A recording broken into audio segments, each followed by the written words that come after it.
అందరికీ నమస్తే. సో 2 నిమిషాలు మాట్లాడతా, ఎక్కువ అవసరం లేదు. ఎందుకంటే ఎవ్రీడే మాట్లాడుతూనే ఉన్నాను, నిన్నటి నుంచి మాట్లాడుతూనే ఉన్నాను. అంటే ఈ మాట అనాలో అనొద్దో నాకైతే అర్థం కావట్లేదు, కానీ ఈ రకమైన భాషని తీసుకొచ్చిందే మీరు. మమ్మల్ని తంతున్నారు అంటే తనిచ్చుకోవాలి, తప్పదు కదా మరి. అంటే నేను ఇది రైట్ ఆర్ రాంగ్ ఏం మాట్లాడిన కాంటెక్స్ట్లోకి వెళ్ళట్లేదు. భవిష్యత్తులో ఇంతకు ముందైనా భవిష్యత్తులో అయినా ఇంకా ఎవరైనా మిమ్మల్ని తిట్టే పరిస్థితి వచ్చిందనంటే, ఇప్పుడు అధికారంలో ఉన్న వాళ్ళని తిడుతున్నారు అని అంటే, ఈ లాంగ్వేజ్ని తెలంగాణకి పరిచయం చేసిందే మీరు. సో ఫస్ట్ మీరు తెలంగాణ ప్రజలకి క్షమాపణ చెప్పిన తర్వాత అడగండి మమ్మల్ని ఎందుకు ఇట్లా మాట్లాడుతున్నారు అని. సో అంతవరదాకా మీకు ఈ విషయం మీద మాట్లాడే అర్హత లేదు. ఖచ్చితంగా భాష సంస్కరించబడాల్సిందే పాలిటిక్స్లో. ఇప్పుడు ఇదే మల్లన్న మీద మీరు దాడి చేశారు, ఆయన ఆఫీస్కి వెళ్ళి దాడి చేశారు. అదే ఇంకొకరు అయి ఉంటే, ఇంకొక వేరే బాగా డబ్బులు ఉన్నోళ్ళు, బాగా ఇన్ఫ్లుయెన్స్ ఉన్న వ్యక్తులు ఇదే రకంగా మీ మీద మాట్లాడుంటే ఇదే రకమైన దాడి చేసే వల్ల, ఒకవేళ దాడి చేస్తే మీరు పోయిన వాళ్ళు బతికే వాళ్ళ.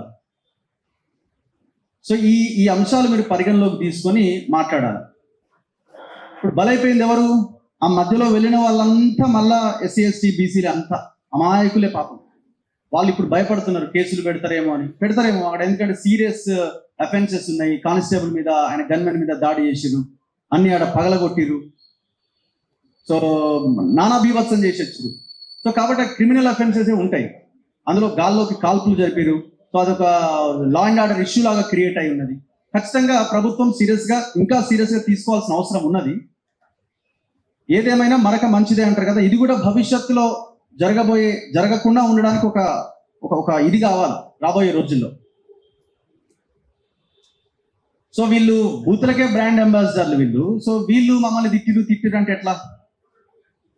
మీరు ఒకవేళ మిమ్మల్ని ఒక మాట అంటే దానికి డెమోక్రటిక్గా పబ్లిక్లో పెట్టొచ్చు. మళ్ళీ నా ఆఫీస్కి వెళ్ళి ఆడ మీరు కవితని ఆడ కూర్చొని నిరసన దీక్ష చేయొచ్చు కదా, మమ్మల్ని ఇట్లా ఎందుకు మాట్లాడతారని. పబ్లిక్లో మీకు ఇంకా సింపతి వచ్చేదేమో. ఆ పని ఎందుకు చేయాలి?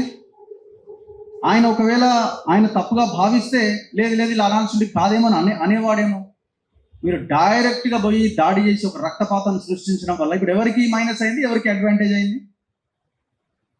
ఇప్పుడు ఆయన పక్షాన ఇంతమంది వచ్చి మాట్లాడుతున్నారు, ఇంతమంది వచ్చి నిలబడ్డారు. మీ పక్షాన ఎవరున్నారు చెప్పండి? కవిత మంచి పని చేసిందని అంటారా? రేపొద్దున ఆ కాల్పుల్లోనో లేకపోతే ఆ దాడిలోనో మీకు సంబంధించిన వాళ్ళు ఎవరైనా ఒకరు చనిపోతే మీ పొలిటికల్ కెరీర్ కొలాప్స్ అయి ఉండేది కదా. అందుకే ఆమె భయపడ్డది. మీరు ఆమె ప్రెస్ మీట్ మాట్లాడింది చూస్తే లాస్ట్లో ఏదో బుగ్గిరవ్వ అనేది ఒకటి మాట్లాడింది, కానీ ఆమె టోటల్ డిఫెన్స్లోనే ఉన్నది. ప్లాన్ బెడిసి కొట్టింది. సో అందుకే ఫస్ట్ మీరు సంస్కరించబడాలి. ఫస్ట్ మీరు మీ ఫ్యామిలీ సంస్కరించబడిన తర్వాత యువతల వాడి గురించి ఆలోచించండి. అంతవరకు దాకా మీకు ఆలోచించే అర్హతే లేదు. ఖచ్చితంగా మన వేదిక నుంచి భాష పట్ల ఏ రకంగా ఉండాలన్న చర్చ కూడా ఖచ్చితంగా జరగాల్సిందే. కొన్నిసార్లు టైమింగ్స్ కరెక్ట్గా ఉండకపోవచ్చు. అవతల వ్యక్తి వేరే అనుకున్నప్పుడు కొంచెం ఇబ్బంది జరగవచ్చు. కానీ దాడి చేయడం అన్నది ఒక పరిష్కారం కాదన్నది నా అభిప్రాయం. ఖచ్చితంగా దీని మీద డిస్కషన్ జరగాల్సిందే. ఇప్పుడు నేను యూట్యూబ్ ఆన్ చేసి బూతులు అని కొడితే మొత్తం ఫ్యామిలీ. కేంద్ర మంత్రిని రండా అన్నారు, దానికి మీనింగ్ ఏందో కవిత గారు చెప్పాలి. ఆనాడు కిషన్ రెడ్డి కూడా పోయి మొత్తం కేసీఆర్ ఫామ్ హౌస్ అంతా బదలు కొట్టాలి, తలకాయ వాళ్ళు కొట్టి రావాలి, మరి రక్తపాతం అయిపోవాలి ఫామ్ హౌస్ అంతా.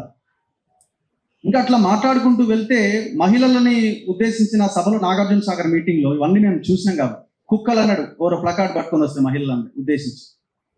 ఇంకా భయంకరంగా ఉన్నాయి, ఇంకా భయంకరంగా ముండా కొడుకులు అన్నాడు. అంటే ఆ పదము ఎక్కడి నుంచి వచ్చింది? ఒక మహిళ నుంచి వచ్చిన పదమే కదా. అంటే ఒక మహిళని వస్తువుగా చేసి మీరు ఉపయోగించిన పదమే కదా. మరి అక్కడ మహిళలు కాదా? అండ్ 10 yearsలో ఎన్నో ఇన్సిడెంట్స్ జరిగినాయి. అందులో బాధితులంతా ఎవరండి? నేరళ్ళ ఇష్యూ ఎవ్రీడే మనం మాట్లాడుకుంటున్నాం. 8 years అయింది వారం రోజులకి. మొన్న వారం రోజుల క్రితానికి 8 సంవత్సరాలు కంప్లీట్ చేసుకుంది ఆ ఘటన. నేరళ్ళ ఘటనలో ఇప్పుడు ఇబ్బందులు పడుతున్నది ఆ బాధితుల భార్యలే కదా. ఒకరికి 2 కిడ్నీలు ఖరాబ్ అయ్యి హాస్పిటల్లో చావు భక్తుల మధ్య ఒక అతను ఉన్నాడు. ఒక అతనికి కాళ్ళు విరిగి వెన్నుముక దెబ్బతిని నరకయాతన అనుభవిస్తున్నాడు. ఒక ఆయన క్యాన్సర్ వచ్చి ఇబ్బంది పడుతున్నాడు. మరి ఇదంతా ఆ బాధితులు ఎవరు? వాళ్ళు ఒకవేళ ఏమన్నా అయితే మహిళలే కదా. మరి అక్కడ ఆనాడు ఈమె ఎందుకు ఒక్క మాట కూడా మాట్లాడలే? మీకు మమ్మల్ని బూతులు తిట్టిర్రు అని అనే అర్హత లేదు, మేము బీసీల పక్షాన కొట్లాడుతున్నామని అనే అర్హత కూడా లేదు.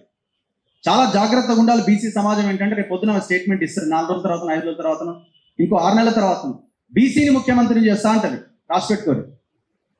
తండ్రి ఎట్లాగైతే దళితుడిని ముఖ్యమంత్రి చేసినా అని దళితుడిని ముఖ్యమంత్రి చేసే అధికారాన్ని తన చేతిలో పెట్టుకొని చివరికి అది కూడా చేయలేదో, ఈమె కూడా రాజకీయం కోసం, ఎలక్షన్ల కోసం, ఓట్ల కోసం నేను బీసీని ముఖ్యమంత్రి చేస్తా అంటాను. ఇది మనం ముందుగానే మాట్లాడుకోవాల్సిన అవసరం ఉన్నది. వీళ్ళు రాజకీయం కోసం ఏదైనా చేస్తారు. సో కాబట్టి ఇప్పటికైనా ఈ దాడి సంస్కృతిని పక్కన పెట్టండి. జెన్యూన్గా, హానెస్ట్గా రాజకీయం చేయాలనుకుంటే రాజకీయం చేయండి.